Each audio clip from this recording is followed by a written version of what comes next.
Le journaliste d'Axios a demandé directement à Trump « Est-ce que vous pouvez les faire respecter cet accord ?» Et il a répondu « Oui, ils m'écouteront, je leur dirai quoi faire. » Voilà la réponse. Depuis la diffusion de cette vidéo, on voit bien qu'Israël n'a pas agi contre ses propres intérêts. Donc, on est dans une impasse.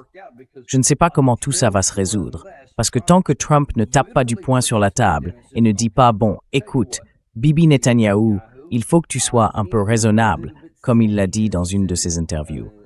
Tant qu'il n'est pas prêt à faire ça, ou s'il ne le fait pas, eh bien Israël sera livré à lui-même. Est-ce que Trump a le cran? Est-ce qu'il a l'étoffe? Parce que franchement, les mots qu'il a employés sont lourds de sens.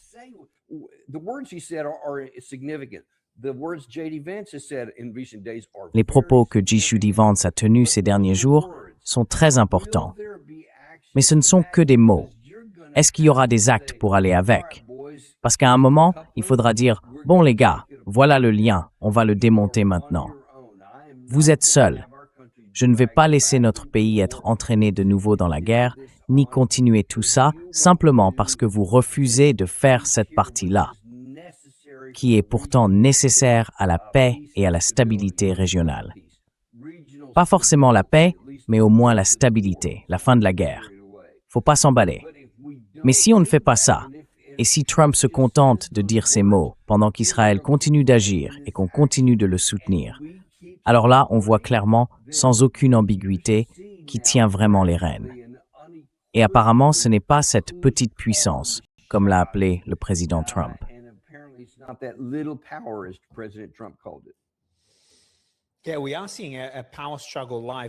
Oui, on assiste en direct à une véritable lutte de pouvoir. D'ailleurs, ces images viennent de Nabathieh, où les combats se poursuivent. Hier, il y a eu des affrontements très intenses. En fait, Lisa, si tu peux lancer la séquence du barrage d'artillerie sur cette colline, celui d'hier. Estefania l'avait diffusé hier, je vais t'envoyer le lien. C'est vraiment impressionnant. Regarde Lisa, si tu peux le passer. Ce sont des images incroyables du bombardement, du barrage d'artillerie israélien, alors qu'il tentait d'avancer sur une colline très importante sur le plan stratégique. Elle s'appelle la colline Ali al-Tahir, près de Nabathieh.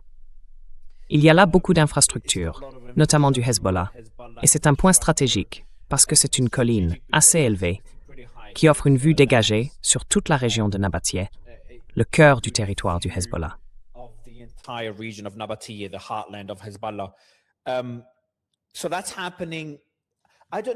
Donc, voilà ce qui se passe. Je ne sais pas trop. J'en parlais hier avec quelques invités. Ce que j'essaie de comprendre, colonel, c'est si Israël cherche à obtenir une dernière victoire avant de respecter le cessez-le-feu. Mets le son, Lisa. Reprends depuis le début avec le son. Mais la question, c'est de savoir si Israël essaye vraiment d'obtenir une ultime victoire militaire avant d'appliquer le cessez-le-feu, ou bien s'il compte continuer comme ça et ne pas le respecter. C'est ça que j'essaie de comprendre.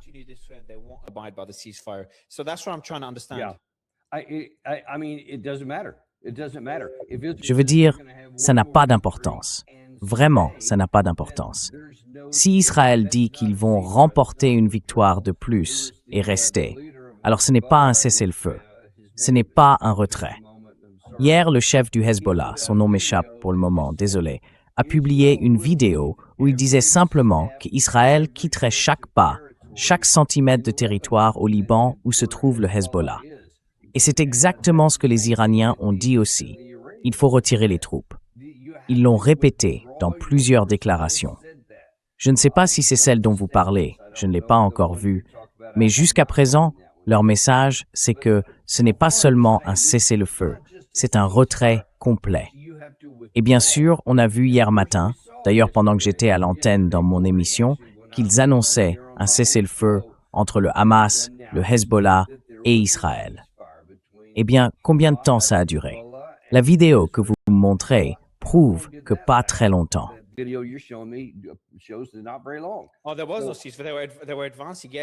Oh, il n'y a pas eu de cessez-le-feu. Ils continuaient d'avancer. Hier, ça a été une journée très sanglante pour le Liban. 50 morts, plus de 100 blessés. Et ce cessez-le-feu, c'était vraiment étrange ce qui s'est passé hier. Je ne sais pas si vous avez vu tous les différents rapports qui sont sortis. Attendez, je vais essayer de... Oui, je les ai là. Voilà. Alors ça vient, je crois, de la chaîne 12. Sur Axios, un haut responsable américain, m'a dit que Netanyahou avait accepté à 100% de renouveler le cessez-le-feu au Liban. Le bureau de Netanyahou ne l'a toujours pas confirmé. C'est Barak Ravid, d'Axios. D'après lui, un responsable américain lui a dit qu'Israël respecterait un cessez-le-feu. Et puis, à la radio israélienne, ils disent qu'une source israélienne de haut niveau affirme « Nous sommes actuellement dans une situation de cessez-le-feu ».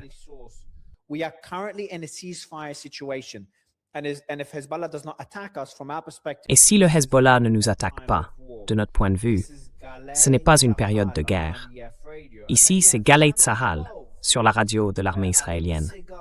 Et puis sur la chaîne 12, Amit Segal dit « Un cessez-le-feu ». Ça ne veut pas dire qu'on cesse le feu. Ça veut dire qu'on n'intensifie pas les attaques, qu'on n'en rajoute pas. Oui, exactement. Et puis, il y a un autre reportage, quelque chose dans ce genre-là, je ne me souviens plus très bien, d'autres médias israéliens qui expliquent que pendant le cessez-le-feu, un responsable israélien a déclaré « Nous sommes en cessez-le-feu, mais nous avançons. Et quand nous avançons, le Hezbollah nous attaque. Et quand il nous attaque, nous répondons. Mais enfin, un cessez-le-feu, ça veut dire qu'on arrête d'avancer, bon sang. »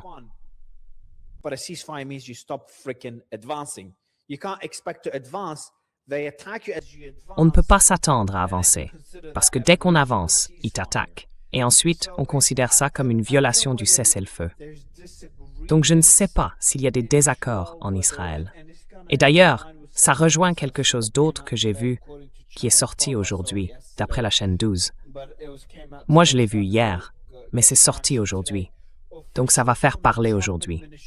Des responsables de l'administration Trump auraient discrètement engagé des discussions officieuses avec des figures de l'opposition israélienne, Naftali Bennett et Gadi Eisenkot, dans le cadre des préparatifs avant les élections israéliennes prévues d'ici le 20 octobre. Donc, si ces informations sont vraies, on dirait bien que Trump se retourne contre Netanyahou. Il parle à ses opposants. Tu ne crois pas?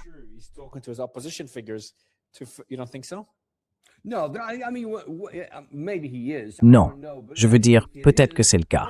J'en sais rien. Mais si c'est vrai, c'est pathétique. Parce que regardez, vous avez le pouvoir entre vos mains. Servez-vous-en.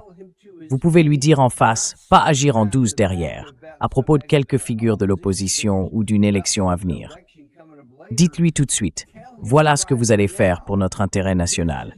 Sinon, il n'y aura plus de soutien. Vous êtes un pays souverain. Je ne peux pas vous dire quoi faire, mais je peux clairement vous dire qu'il y aura des conséquences si vous n'agissez pas, parce que ces décisions vont à l'encontre de mes intérêts et de ceux de mon pays.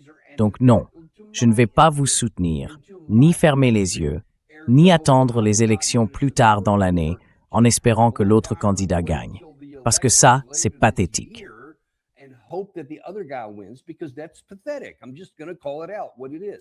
Je vais le dire très clairement pour ce que c'est.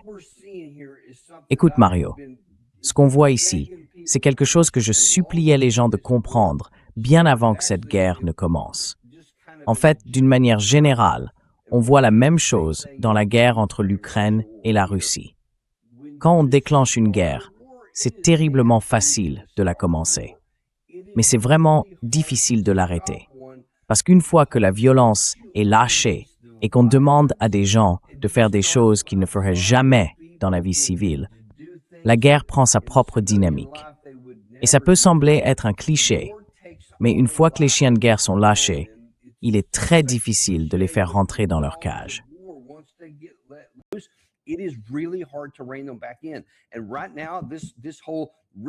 En ce moment, tout ce cessez-le-feu bancal qui a été signé rencontre des vents contraires aux États-Unis. Parce qu'il y a tout un groupe de gens là-bas qui sont contre, et ils le font savoir. Ils passent à la télévision, ils utilisent les canaux parallèles, les réseaux sociaux, pour exprimer leur mécontentement. Il y a évidemment un noyau dur en Israël, c'est sans doute le plus visible, mais il y en a aussi un en Iran, un groupe très opposé à cet accord. Peut-être pas aussi important qu'aux États-Unis, mais tout de même significatif. Et eux, ils disent, « Attendez, on avait l'avantage, ne leur accordez pas un accord maintenant. Faisons traîner les choses, augmentons la pression pour en tirer plus de bénéfices. »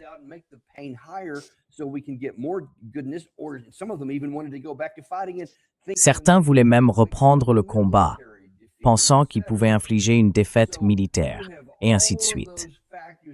Donc, il y a tous ces facteurs qui jouent contre, mais maintenant c'est quelque chose qu'on peut contrôler. Trump est sur le coup. Apparemment, il aurait convaincu Netanyahou d'accepter l'accord. Peut-être que Netanyahou le voulait, mais il fait face à beaucoup plus de résistance dans son propre camp, dans son propre parti, avec des gens farouchement opposés à toute forme d'accord. Et on peut s'attendre à ce que ce genre de choses continue, parce qu'il suffit de quelques personnes qui agissent ici ou là pour tout faire exploser. Même le Hezbollah, de son côté, tire un certain avantage d'un cessez-le-feu, mais ils n'en veulent pas. Leur objectif, c'est de faire partir Israël de tout leur territoire, et un cessez-le-feu ne leur permettra pas d'y arriver.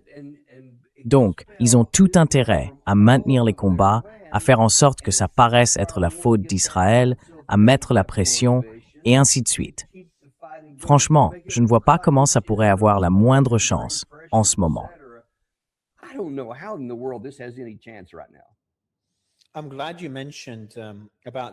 Je suis content que vous ayez mentionné l'opposition au protocole d'accord à l'intérieur de l'Iran. On n'en parle pas assez. C'est pas un mouvement très important, mais c'est normal. Dans un pays aussi vaste, il y a forcément différentes factions, avec des convictions différentes.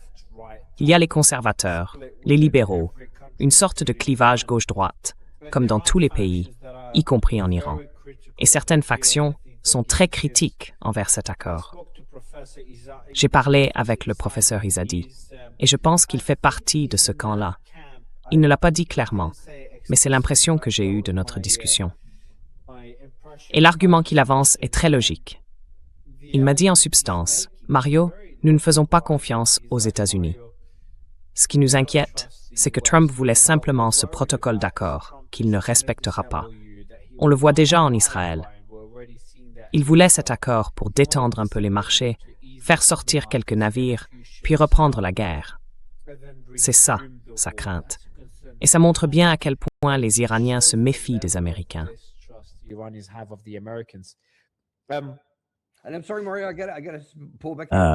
Désolé Mario, je dois encore revenir en arrière une fois de plus. Voilà le fruit amer qu'on récolte aujourd'hui à cause de ce qu'on a cru en 2020.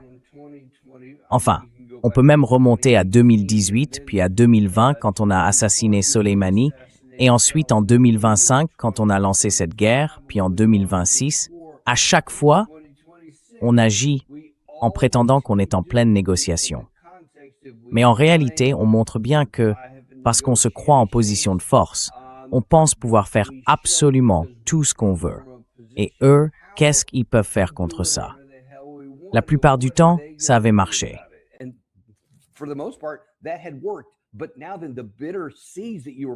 Mais maintenant, les graines amères que vous avez semées commencent à pousser, parce que vous avez besoin qu'ils vous écoutent. Vous avez besoin qu'ils vous fassent confiance, parce que nous les États-Unis, nous devons régler cette affaire. Mais comme il n'y a aucune confiance, pas un peu, mais zéro, ils vont dire non, il faut des actions concrètes, du solide, pour qu'on puisse reconstruire un minimum de confiance. Et là, on n'a plus rien. Du coup, au moindre incident, d'après le rapport que vous avez lu au début de l'émission, ils referment tout aussitôt. Et ça va nous ramener exactement au point où on en était avant la signature du protocole d'accord au Palais de Versailles. Je ne sais pas comment ça a tourné, mais franchement, c'est fou. Direction la Suisse, aujourd'hui.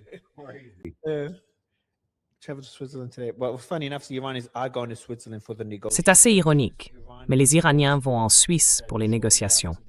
Un porte-parole iranien a déclaré, peu après l'annonce de la fermeture des détroits, que la délégation iranienne se rendrait en Suisse aujourd'hui pour faire le suivi et exiger la mise en œuvre des engagements de l'autre partie dans le protocole d'accord.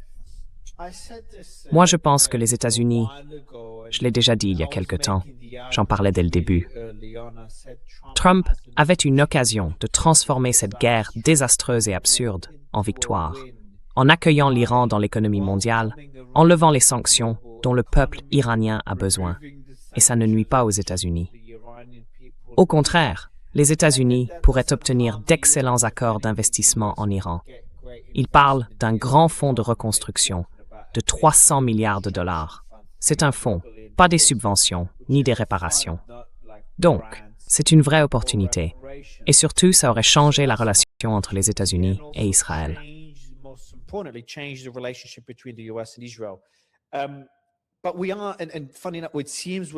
Mais oui, et c'est assez drôle.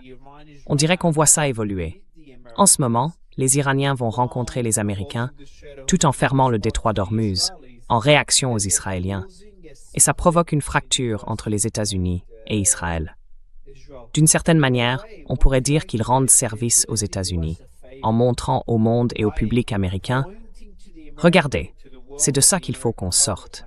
Votre président a conclu un accord et Israël, sous vos yeux, est en train de saboter cet accord. » Ça montre à l'électeur américain une réalité qu'on connaît depuis des années. Et tu vois, ça donne plus de munitions à Trump, ou ça le pousse, quand les électeurs le voient, ça le pousse lui aussi à se retourner contre Israël. Donc je pense, et j'espère, qu'on est en train de voir ça évoluer. Mais franchement, d'un point de vue stratégique, les Iraniens sont incroyablement malins. Ils jouent cette partie de façon vraiment brillante.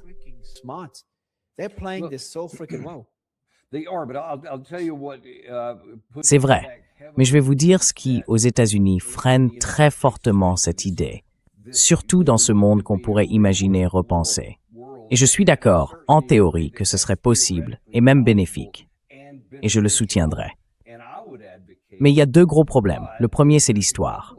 Vous savez, surtout pour les gens de ma génération, les baby boomers, toute notre vie, on a grandi avec ça.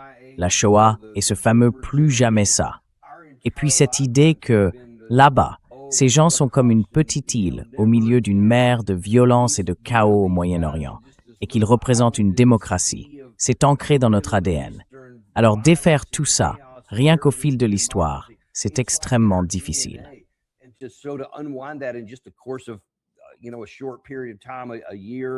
Vous savez, sur une courte période, 1 an ou même quelques mois, c'est vraiment, vraiment difficile à faire. Et beaucoup ont du mal à croire qu'Israël agit ainsi.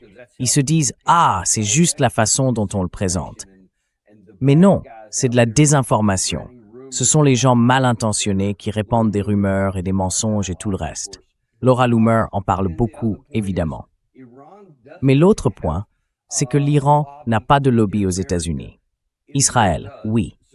Donc l'AIPAC, je peux vous garantir qu'ils vont dépenser tout l'argent possible pour changer le récit, pour aller voir tous les membres du Congrès et leur dire « Écoutez, c'est un accord temporaire ».